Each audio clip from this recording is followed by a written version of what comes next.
All right, how you guys doing today? About to hop into the review of Proverbs chapter 22. This is going to be the second part. The first things first, though. Just want to make sure y'all like that video. Hit a little exit full screen, scroll a bit, like it, and then full screen it back up. You feel me? So we left off in verse 9, and what we didn't get to talk about because my audio cut out was that Luke 6:38 says that when you give, it's going to be given back to you, measured, poured over, or shaken up and running over. Meaning when you give, it's going to be giving so much more back to you. Now, probably not in the same extent, right? If you give somebody money, I doubt you're just going to get so much more money than you had before. But at the same point, some type of blessing is going to come from the Lord, and that was his promise, right? So when you give, the bountiful eye shall be blessed, as it says in verse 9. Verse 10, cast out the scorner, and contention shall go out, strife and reproach shall cease. And it's pretty straightforward, right? You cast out a scorner, right? This is somebody who mocks somebody else or something. And then contention, right? Anger, bitterness, all that, and strife, quarreling, fights, all that shall cease. Verse 11, he that loves pureness of heart, for the grace of his lips, the king shall be his friend, right? So if you love the pureness of the heart, right? Wisdom, what's the other word that we see in prudence, right? The pureness of heart, righteousness, for the grace of his lips, right? The king shall be his friend. Why? Because the grace is upon his lips. The fruit of the Lord is upon his lips. He's walking in the ways of the Lord. Therefore, the Lord is blessing him with grace on his lips, and the king shall be his friend. And at that point, who won't be your friend? Mostly just the scorners and the scoffers. And honestly, that's okay. Verse 12, the eyes of the Lord preserve knowledge, and he overthrows the words of the transgressor. I'm pretty sure we've seen this verse exactly before, right? When you're walking with the Lord, the eyes of the Lord are going to preserve that knowledge that's with you, and he's going to overthrow the words of the transgressor, whether it's something they're saying, the seed that they're in, or just them as a person. They're going to be overthrown by the knowledge preserved by the Lord. Verse 13, slothful man has said, there is a lion outside, I shall be slain in the streets. Now I believe that this is talking about somebody who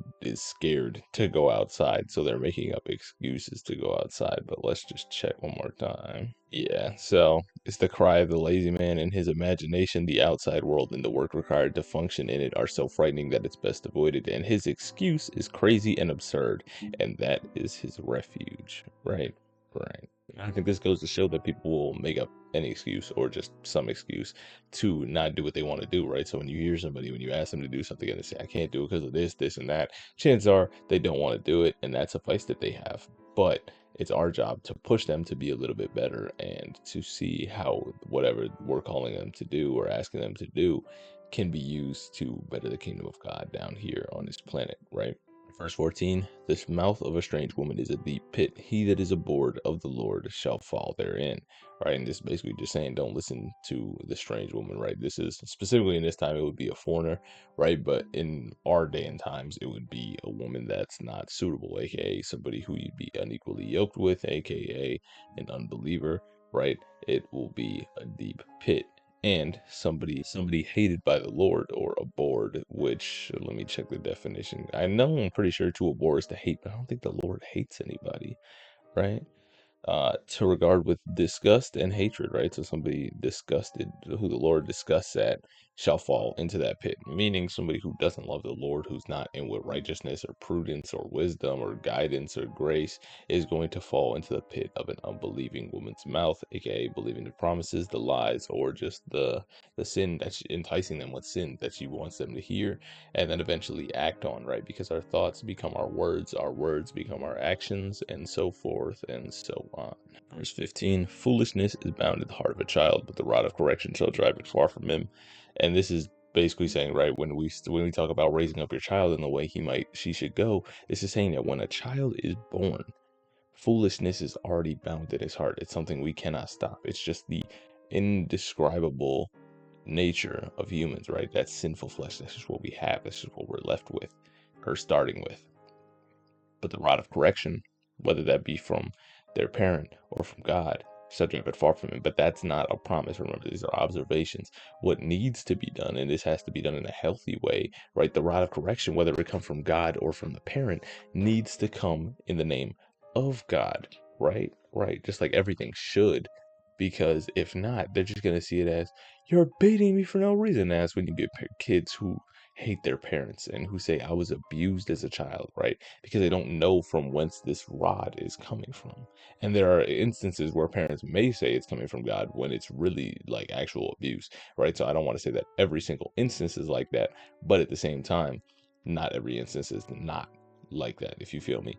So what needs to be done is it has to be done in the name of God. You have to say that, hey, this is the discipline I'm giving you to train you so your relationship with God will be better, so you understand the way that the world works, that there are actions or there are consequences for your actions, right? You sowing what you're reaping what you're sowing, right? And then eventually, as they go on in life, they'll realize there's more consequences. But with these other consequences, they're not coming from a person, right? They're coming from quote unquote their own actions, but they're really coming from God. And not only do they have to have the prudence to see that and the vigilance to see that, but they have to be strong-willed enough to accept that and to realize that they need to change their course of action, that everything that's happening to them that's negative is a test.